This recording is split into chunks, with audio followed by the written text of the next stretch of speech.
Hello and welcome back to Complex Analysis. And first I want to thank all the nice people that support this channel on Steady, via PayPal or by other means. Now in today's part 2 we will talk about the complex differentiability of functions from C to C. This means that the input and the output of the function f is given by complex numbers. Now you might recall from real analysis that first, differentiability is a local property. This means when we ask the question if the function f is differentiable at a given point z0, it only matters what happens around this point z0. And for that reason, the domain of the function f does not have to be the whole complex plane. It can be any open set u in the complex plane. Hence, if you visualize the complex plane like this, you can just mark any region here. For example, our domain U for the function f could be this set here. It could look as strange as you want, the only important thing we need is that it is an open set. Now of course, the natural question now should be, what is an open set for the complex numbers? Hence, this is the first thing we now want to define before we talk about the definition of differentiability. Now I can tell you, this definition is the same for all metric spaces.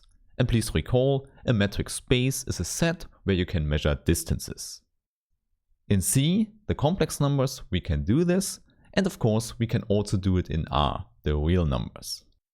Therefore, this definition is exactly the same as I showed you in my real analysis course.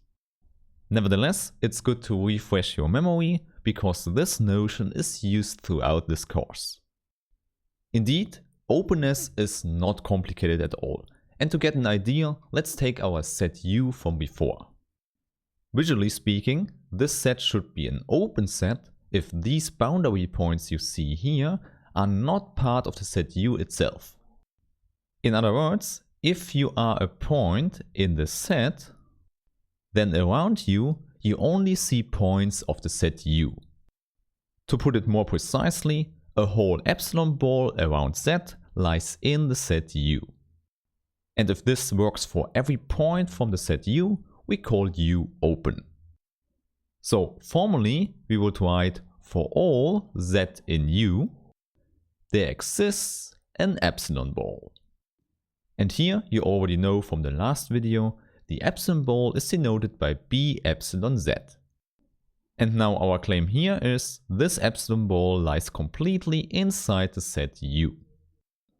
Okay, so this is openness for subsets of the complex numbers.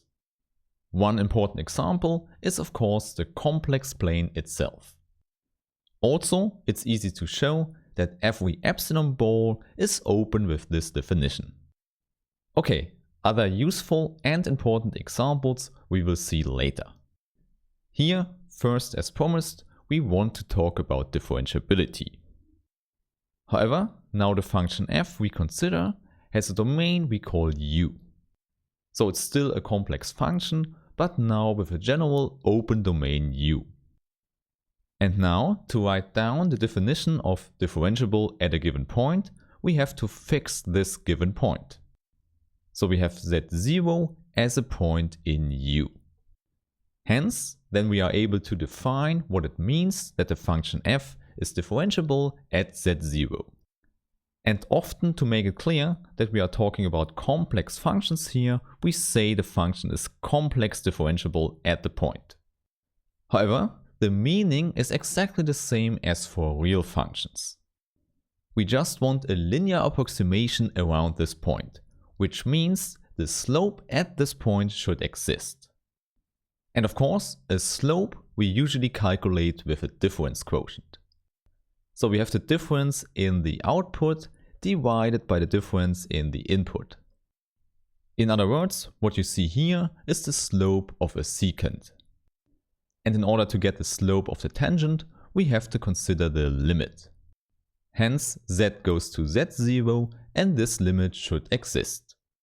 And in fact, this is the whole definition of complex differentiability at a given point z0. However, I think I should say a few words what this limit means here. Of course, as often the formal definition is the same as for real numbers. However, we immediately find different consequences when we deal with complex numbers. Before we discuss them, let's first look at the definition here. The definition of the limit means that we consider all sequences Zn in the set U, but they shouldn't take the value Z0. However, they all should converge to the point Z0. Now, for each of the sequences Zn, we get a new sequence here.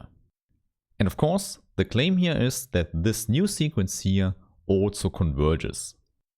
And also, the limit we get out here does not depend on the chosen sequence Zn. We always get the same number out. So please remember, this is just the meaning of this symbol here. Indeed, in real analysis, we have exactly the same definition. However, there you can split the limit into two parts. You could approximate this from the right-hand side or the left-hand side. Because in R, in the real numbers, we have an order. And you already know, we don't have an order in C. Indeed, if we want to converge into this point Z0, we have a lot of directions. So you immediately see, with all these directions, this limit here is more complicated than the real differentiability we have in real analysis. So it looks the same, but here we immediately have a two-dimensional problem. Okay, I would say how all this is related to the linear approximation as we have it for real functions we will discuss in the next video. And then we also look at examples, and then you will see why complex analysis is so interesting. Therefore, I hope I see you there and have a nice day. Bye.